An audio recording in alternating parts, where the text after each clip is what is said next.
महत्वाचा प्रश्न, स्वराज्य रक्षक संभाजी मालिकेचा शेवट हा गुंडाळण्यात आला का? स्वराज्य रक्षक संभाजी मालिकेचा शेवट विशिष्ट पद्धतीने दाखवण्यासाठी कुणाचा दबाव होता का? होय, स्वराज्य रक्षक संभाजी मालिकेचा शेवट ठराविक पद्धतीनं दाखवावा याविषयी माझ्यावर, माझ्या टीमवर दबाव होता. जय शिवराय. मी डॉक्टर अमोल कोल्हे आणि माझ्या युट्यूब चॅनलमध्ये तुम्हा सर्वांचं मनापासून स्वागत. मित्रांनो, आजचा व्हिडिओ हा खरोखर माझ्यासाठी स्पेशल आहे. हा व्हिडिओ स्वराज्य रक्षक संभाजी या मालिके संदर्भात आहे आणि या व्हिडिओतून स्वराज्य रक्षक संभाजी मालिकेविषयी जे काही प्रश्न आजकाल उपस्थित करण्यात येत आहेत त्यांना प्रामाणिक उत्तर देण्याचा माझा हा प्रयत्न असणार आहे. त्यामुळे व्हिडिओ संपूर्ण बघा. हा व्हिडिओ जरूर लाईक आणि शेअर करा आणि त्याचबरोबर आपल्या युट्यूब चॅनलला सबस्क्राईब करायला विसरू नका. तर महत्वाचा प्रश्न, स्वराज्य रक्षक संभाजी मालिकेचा शेवट हा गुंडाळण्यात आला का? 2.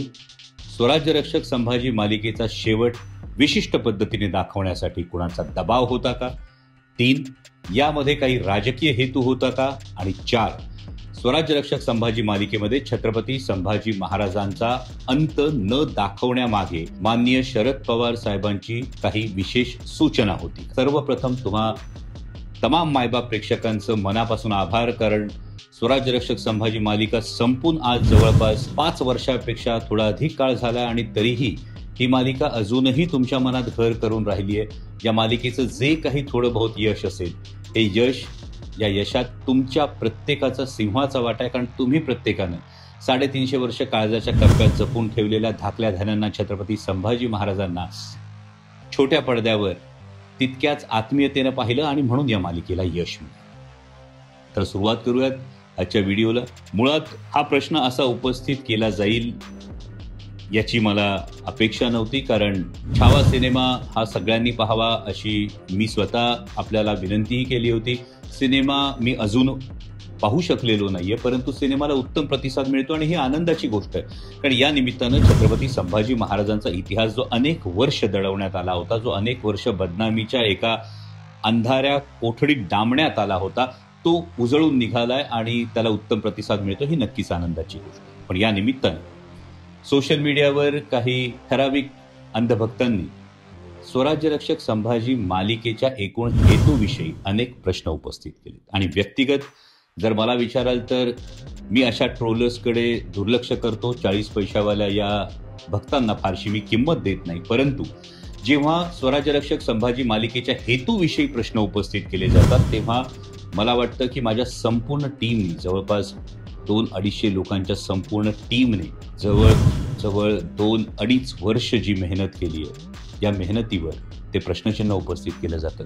म्हणजे आमचे कॅमेरामॅन स्वर्गीय निर्मल जानी हे त्यांचं निधन झालं त्याच्या आदल्या रात्रीपर्यंत चित्रीकरण करत होते. आमचे लेखक प्रताप गंगावणे यांची आई जेव्हा ICU मध्ये ॲडमिट होती तेव्हा आई ICU मध्ये ॲडमिट असताना प्रताप गंगावणे सर खाली गाडीमध्ये बसून एपिसोड थांबू नयेत यासाठी सीन लिहित होते. माझ्या वडिलांचं मालिकेच्या दरम्यान निधन झालं.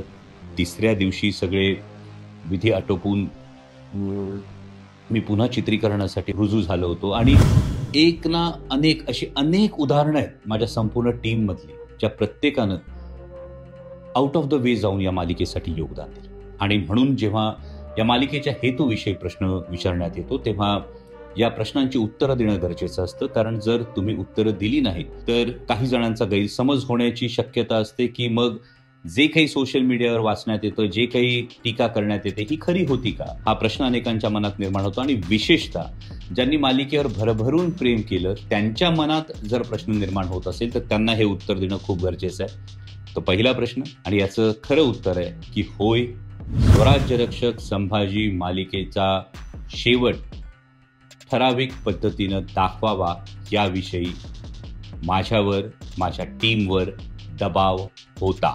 अनेकांना धक्का बसेल की होय, हा दबाव होता, पण हा दबाव नेमका कसला? तर आपण एक समजून घेतलं पाहिजे की हा दबाव होता माध्यमाचा. म्हणजे मालिका ही दूरचित्रवाणी माध्यमावर होती.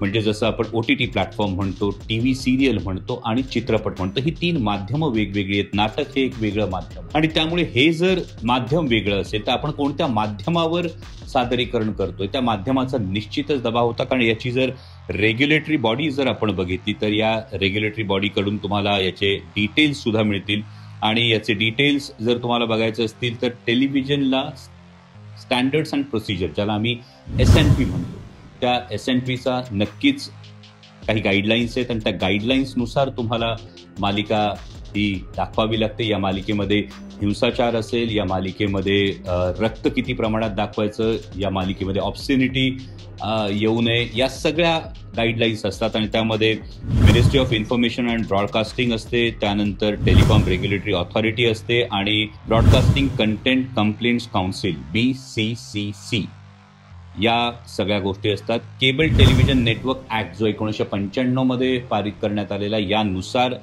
या सगळ्या गाईडलाईन्स असतात.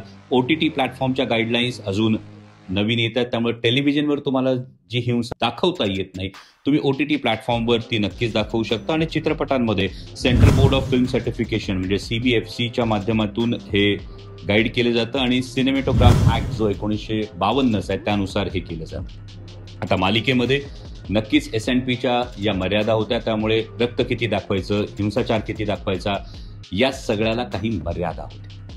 त्यामुळं हा दबाव माध्यमांचा पहिला होता.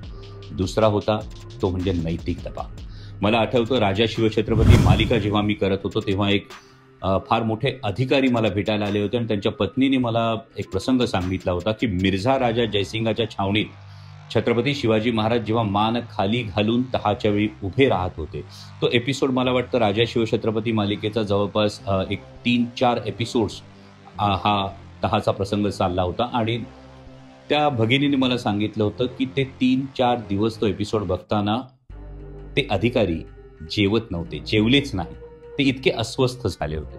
त्यामुळे हा इम्पॅक्ट तुम्हाला कायम लक्षात ठेवावा लागतो. टेलिव्हिजन करत असताना 2+ मार्केट समजलं जातं, म्हणजे 2 वर्ष वयाच्या वरच्या मुलापासून या सगळ्या गोष्टी पाहिल्या जातात आणि त्यामुळे त्यांच्यावर या सगळ्या दृश्यांचा काय परिणाम होईल याची एक नैतिक जबाबदारी नकळत चॅनेलवर, निर्मात्यांवर ही संपूर्णपणे असते. इतकंच कशाला, स्वराज्यरक्षक संभाजी मालिकेमध्ये जिथे छत्रपती संभाजी महाराज संगमेश्वरच्या लढाईत पकडले गेले, त्यानंतर धाय मोकळून रडणाऱ्या एका लहानग्याचा, सातारा जिल्ह्यातल्या एका लहानग्याचा व्हिडिओ हा तुम्ही सोशल मीडियावर पाहिला असेल. त्यामुळे या सगळ्या चिमुकल्यांच्या मनावर काय परिणाम होणार आहे, या महिला बघणार आहेत, लहान मुलं बघणार आहेत आणि त्यामुळं छत्रपती संभाजी महाराजांवर झालेले अत्याचार हे किती दाखवायचे, हा एक फार महत्त्वाचा प्रश्न या निमित्तानं उपस्थित होत होता. आणि मला वाटतं ही आमची नैतिकता होती की छत्रपती संभाजी महाराजांवरचे हे अत्याचार हे दाखवू नयेत किंवा हे अत्याचार सिम्बॉलिक पद्धतीने दाखवावेत किंवा ते वर्णनातून इतर ठिकाणी यावेत. म्हणजे तापलेल्या सळ्या घेऊन येताना तुम्हाला नक्कीच मालिकेत हे बघायला मिळालं, जमिनीवर पडणारे रक्ताचे थेंब आपल्याला पाहायला मिळाले. परंतु जेव्हा मालिका ही घराघरात पाहिली जाते, टेलिव्हिजन समोर बसून पाहिली जाते, तेव्हा हे 40 दिवस जे अनन्वित अत्याचार झाले या मालिकेविषयी किंवा या शेवटाविषयी प्रश्न विचारणाऱ्यांना आपल्या आईला, बहिणीला एकदा हा प्रश्न विचारावा की जर हे अत्याचार रोज टेलिव्हिजनवर पाहिले असते तर तुम्हाला आवडलं असतं, तुम्हाला ते पाहावंसं वाटलं असतं का?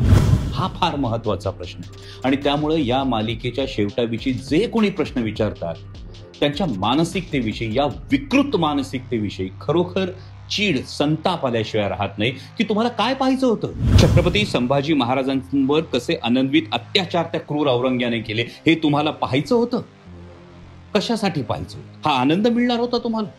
चित्रपटामध्ये, नाटकामध्ये हे जे काही जेव्हा दाखवायची वेळ येते तेव्हा ते वेगळा प्रकार असतो, कारण ते तुम्ही ठरवून गेलेला असतात. मला नाटक बघायला जायचंय, मला चित्रपट बघायला जायचंय, त्या एन्व्हायरमेंटमध्ये तेवढ्यापुरतं ते असतं. शंभूराजे नाटक असेल, शिवपुत्र संभाजी महानाट्य असेल, यामध्ये हा शेवटचा जो छत्रपती संभाजी महाराजांच्या बलिदानाचा प्रसंग आहे हा त्या माध्यमाच्या गरजेनुसार हा पूर्ण दाखवला जातो. शिवपुत्र संभाजी ज्यांना कुणाला आक्षेप असेल की मालिकेमध्ये हा शेवट दाखवला नाही, माझी त्यांना विनंती, आवर्जून शिवपुत्र संभाजी हे महानाट्य पाहायला या.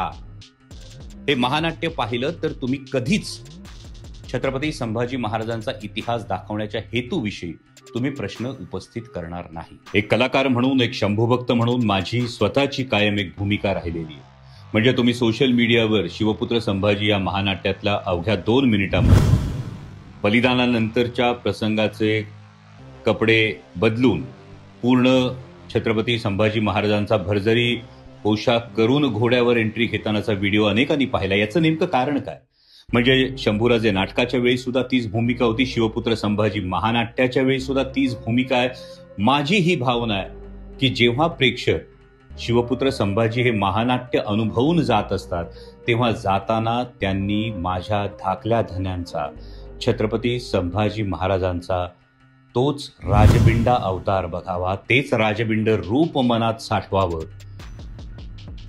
त्या स्वराज्याच्या छाव्याचंच रूप त्यांनी मनात ठेवून जावं, ही भावना असते.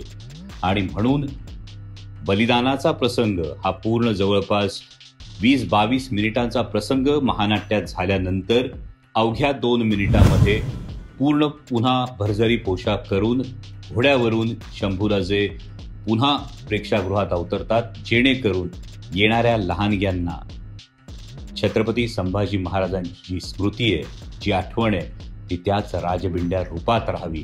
जर ही मानसिकता असेल, जर ही भावना असेल, तर त्यानंतरही हेतूवर जर कोणी प्रश्न उपस्थित करत असतील तर मला त्यांच्या मानसिकतेची कीव करावीशी वाटते. चौथा महत्वाचा प्रश्न, यामध्ये राजकीय दबाव होता का? तर 2017 पासून मी राजकीय दृष्ट्या अलूफ होतो. मी शिवसेनेत सुद्धा पूर्णपणे निष्क्रिय होतो, कारण छत्रपती संभाजी महाराजांचा इतिहास हा आत्तापर्यंत आलाच नव्हता. हा कोणीही योग्य इतिहास मांडण्याचा प्रयत्न केला नव्हता. हा पहिल्यांदा प्रयत्न होत होता आणि त्यामुळे यामध्ये कोणतंही कॉम्प्रोमाइज नको या भावनेतून मी राजकीय दृष्ट्या अलूफ होतो. मालिका 2017 मध्ये सुरू झाली, ती 2020 मध्ये संपली, 2019ला मी निवडणूक लढवली. परंतु शेवटचा जो प्रश्न येतो तो म्हणजे माननीय शरद पवार साहेबांनी हा शेवट असा दाखवावा असं सांगितलं होतं का? याच्यावरचं अगदी प्रामाणिक उत्तर आहे, माननीय पवार साहेबांनी कधीही शब्दानंही अमुक प्रसंग दाखवा, अमुक प्रसंग दाखवू नका असं सांगितलेलं नव्हतं. किंबहुना पवार साहेबांनी त्यावेळी मालिका पाहिलीच नव्हती. पवार साहेबांनी पहिल्यांदा मालिका पाहिली ती कोविडच्या काळामध्ये, जेव्हा मालिकेचं पुन्हा प्रक्षेपण झालं. त्यावेळी शरद पवार साहेबांनी पहिल्यांदा स्वराज्य रक्षक संभाजी ही मालिका संपूर्ण पाहिली. त्यामुळे यामध्ये शरद पवार साहेबांचा हात होता आणि म्हणून कोणाला तरी खुश करण्यासाठी मालिकेचा हा शेवट दाखवणं हा धादांत खोटा प्रचार आहे. आणि असा प्रचार करणाऱ्यांनी फक्त एकदा सांगावं की आपण छत्रपती संभाजी महाराजांचा खरा इतिहास समोर आणण्यासाठी खरोखर काय योगदान. जेव्हा तुम्ही असे प्रश्न एखाद्याच्या इंटिग्रिटीविषयी, एखाद्याच्या हेतूविषयी उपस्थित करता, तर मला असं वाटतं की स्वराज्य रक्षक संभाजी मालिकेवर अतोनात प्रेम करणाऱ्या प्रेक्षकांचा तो अपमान आहे. स्वराज्य रक्षक संभाजी मालिकेला सर्वोच्च प्राधान्य देऊन योगदान देणाऱ्या माझ्या प्रत्येक टीम मेंबरचा तो अपमान आहे. आणि माझी आपल्याला विनंती आहे की केवळ राजकीय कुठल्याही द्वेषापोटी आणि इतर कोणत्याही आकसापोटी आपण अशा पद्धतीनं कोणाच्या योगदानाचा हा अवमान करू नये अशी माझी विनंती आहे. त्यामुळे आता तुमचे सगळे प्रश्न स्वराज्य रक्षक संभाजी मालिकेच्या शेवटाच्या संदर्भात हे स्पष्ट स्वच्छ तुमच्या समोर आले असतील अशी अपेक्षा व्यक्त करतो. स्वराज्य रक्षक संभाजी मालिकेच्या प्रवासाविषयी एक पुस्तक हे मी सध्या लिहितोय. ते पुस्तक लवकरच तुमच्या भेटीला येईल. त्यामुळे संपूर्ण मालिकेविषयी सुद्धा तुमच्या मनात काही प्रश्न असतील तर ते सुद्धा दूर होतील. तुर्तास एवढंच. व्हिडिओ हा नक्की शेअर करा. ज्यांचे कोणाचे आक्षेप असतील त्यांच्यापर्यंत सुद्धा हा व्हिडिओ जरूर पोहोचू द्या, जेणेकरून अंधभक्तांचे सुद्धा डोळे उघडतील. धन्यवाद. जय शिवराय.